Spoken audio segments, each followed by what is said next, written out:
No PowerPoint, no slides, no screen share, just my words and ideas. So please get ready to listen. My talk is about membership versus subscription. But first, let's talk about subsidy systems. Public service journalism has always been subsidized by something, but the system of subsidy varies across cultural eras and national boundaries. New subsidy systems can arise, reliable ones can fail. We are living through such a shift today. This talk on membership has a premise. Every system for subsidizing the production of news has strengths and weaknesses. There is no perfect or stable answer. And so we have to be smart about the risks and advantages of each. Membership is a subsidy system of increasing importance to a free press around the globe. It is one answer, not the right answer, but one possible answer to how are we going to sustain serious journalism given everything that is happening in the world. Advertising models are still the most common solution. In that system, a media company publishes news, comment, and information that people like or need. Audience attention creates a second-level product that can be sold to advertisers. The good news is that advertising subsidizes the costs of real journalism. Journalists can be paid for their work. Readers, viewers, and listeners are all familiar with the advertising system. The bad news is that attention-grabbing content can take over from real journalism, and big advertisers can exert their influence on the news. And they aren't especially loyal either. If advertisers can find a better deal somewhere else, they will take it, which is exactly what has happened to the press in the digital era. With the rise of internet and social media, classified ads moved to Craigslist and specialist sites like AutoTrader. Other categories went to Google and Facebook. And so today, the collapse of the advertising subsidy is the major reason we have a business model crisis in journalism. Now let's shift the scene a little. The BBC in the UK, ARD in Germany, NRK in Norway are three examples of a very different subsidy system. Government policies in those countries is that the nation should have available to it a public service broadcaster to provide quality news, sport, and entertainment programming. Through a dedicated tax or mandatory fee paid by viewers and listeners, the state forces into existence a revenue stream that the public broadcasters turn into content, some of which is journalism. The good news is that everyone participates in funding the work because the work is done for public benefit. That is a great principle. The bad news, public policy is still subject to pressure from political forces. If the political climate changes, the subsidy can be threatened. The independence of the broadcaster can disappear. A look at other subsidy systems helps us understand what is different about membership. In 2019, the outdoor gear store REI, which is run as a consumer co-op, started publishing a quarterly magazine, Uncommon Path, with stories about environmental issues and other outdoors topics. It goes to REI's 450,000 members for free. Print magazines distributed for free are not unusual. What's unusual is that REI hired experienced journalists to do the work and even published editorial guidelines that show a commitment to independence and real journalism. In Sweden, the government directly subsidizes local newspaper journalism in order to promote the opportunities for diversity and strengthen democracy within the country. These two are subsidy systems. Each one works differently.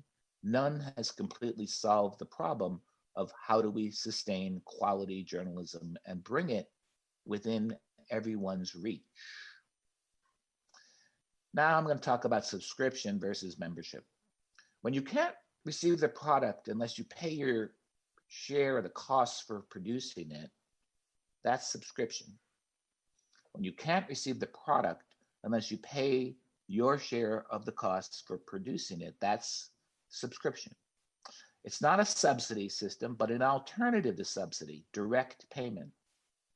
The good news is that everyone knows who the customer is, everyone who values the product well enough to pay for it. The bad news is a lot of the public is left out, including those who cannot afford to subscribe.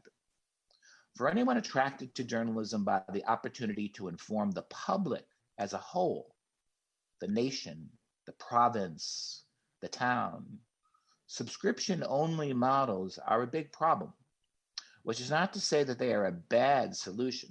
In practice, most subscription models are combined with advertising and other revenue sources to lower the price and make the product more affordable. And let's remember, there's no perfect answer to this problem. With membership, the logic is different. Locate your strongest supporters and learn how to appeal to them for support. This is how I would define membership after 3 years of work as director of the Membership Puzzle Project. Locate your strongest supporters and learn how to appeal to them for support. Of course, it's more complicated than that. In order to appeal to them for support, you first have to identify your strongest supporters and understand what motivates them to contribute. You have to learn how to talk to them, when to make an appeal, what to ask for. You need good tools and good data to do these things well. You also need a feel for your members and a grasp of why they support you. And of course, you need a useful and compelling product, journalism that is worth supporting in the first place. I call membership a subsidy system because in most, but not all cases that the Membership Puzzle Project has studied, the members who contribute money know that the product is also available to people who are not members. Indeed, one of the best arguments for membership models is that they do not require a paywall, which means the journalism can be free to find its broader public. This is how public radio in the US has worked for more than 40 years. The members contribute, everyone else can listen. It's the same logic The Guardian uses when it explains to its strongest supporters, quote, "Unlike many news organizations, we have kept our journalism open to a global audience. We have not put up a paywall as we believe everyone deserves access to quality journalism at a time when honest reporting is critical." Another way to look at membership is that it experiments with the relationship or social contract between journalists and their supporters. Subscription is a product relationship. If you want the product, you pay for a subscription. With membership, the relationship is voluntary. People join the cause because they believe in the importance of the work. And join is probably the key word in all of membership. Join as in join the party, but also join as in the way the floorboards join in a house.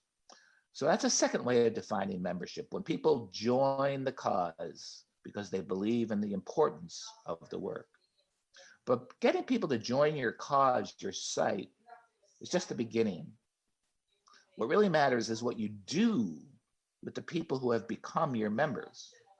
And here's a big thing I've learned by studying it for 3 years. The trick in membership is to operate in such a way that your community of supporters becomes more valuable over time. I want to say it again because it's important. The trick in membership is to operate in a way that your community of supporters becomes more valuable over time. Here's what I mean. Let's say you have a list of 20,000 readers for your daily email and you're able to convert 10% of them, your strongest supporters, into members at an average of $30 a year.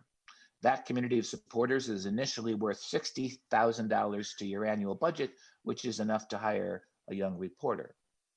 But if the same group of 2,000 supporters fully understands that their $30 a year does not entitle them to tell your reporters how the story should come out, then they are a little more valuable, because that common understanding gives journalists the independence they need to do good work.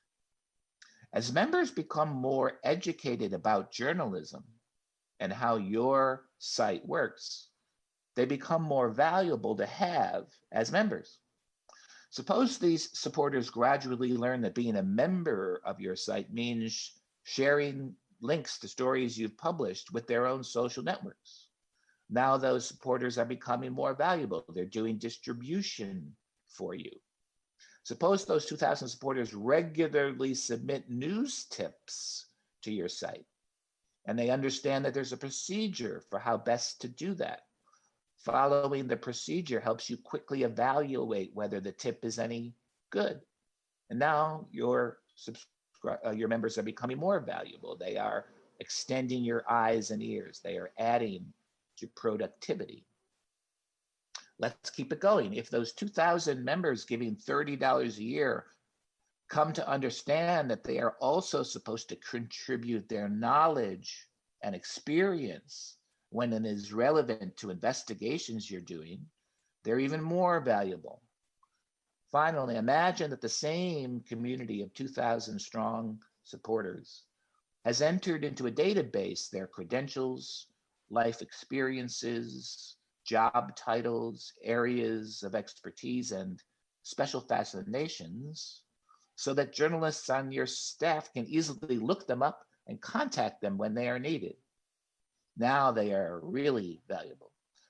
I hope you see the point I'm trying to make. Membership isn't only raising money from people who've joined the cause, it's also developing a community of supporters so that it becomes, in a sense, wealthier as it masters more ways to contribute to your journalism. As they learn about you and you learn about them, your members become a more valuable asset. Once we learn how to focus on the commonwealth of membership, it becomes obvious that members don't have to contribute money to add to the wealth. This is fortunate because not all of your supporters will be able to give you even $30 a year. If you can discover other ways for them to contribute, then your membership can grow in multiple ways at once, and so can your wealth. But this can only happen if you continue to learn about your strongest supporters, including what persuades them to contribute. So here's another way of stating what membership is. It's the continuous refinement and expansion of the social contract between journalists and their strongest supporters. By contract, I simply mean what members give and what they get, what member-supported newsrooms give, and what they get from the people they call members. Tinkering with the give-get bargain so that it works for more people and does more for the journalism is doing the work of membership. It is basic to the craft. Refining your contract also means acquiring a more complex understanding of your members, rather than treating them as a mass or as an email list. Not everyone supports you for the same reason. Some people just want to give money to the cause. They don't have time for anything else. Other people want to be heard. That's what keeps them engaged. Others want to be called on for their expertise, but only when it is specifically needed. This is often called audience segmentation, but it's really discovering sub-communities within the larger community of supporters that helps sustain your site, and learning how to talk to these smaller groups in a way that matches their priorities. I'm going to conclude now. This talk is given from the point of view of the producers of journalism seeking a sustainable path. I've used a vocabulary that will make sense to journalists, managers, chief revenue officers, but the terms I have used here are not necessarily the right ones for talking to your supporters and appealing to them for support. The term member can itself strike an off note in some communities because it sounds exclusive, whereas in other settings, member is a perfectly good or natural world. People who find in your journalism value may not see journalism as a good name for the thing they are valuing. It might be just news I can use, or staying informed, or accountability for those in power, or some kind of community connection. We care about this place, so we need to know what's happening in it.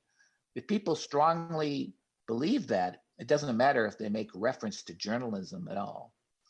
Journalism is a craft and occupation. Membership is a subsidy system, and management discipline. But this is not what matters to members. Your job is to find out what matters to them and speak in their language. My talk today is meant to help you build a kind of scale model of the problem in your head so you can think with membership in new ways, turning it around in your mind to see it from different sides. Locate your strongest supporters and learn how to appeal to them for support. Over time, develop that community into a more and more valuable system for sustaining your journalism. This means constant improvement in the give-get bargain and in the user's experience of it, along with more membership tries, more errors, and the emergence of memberful routines in your organization. That's my expanded definition of membership as a distinct business model, subsidy system, and operating style in journalism. Thank you very much. Goodbye from New York.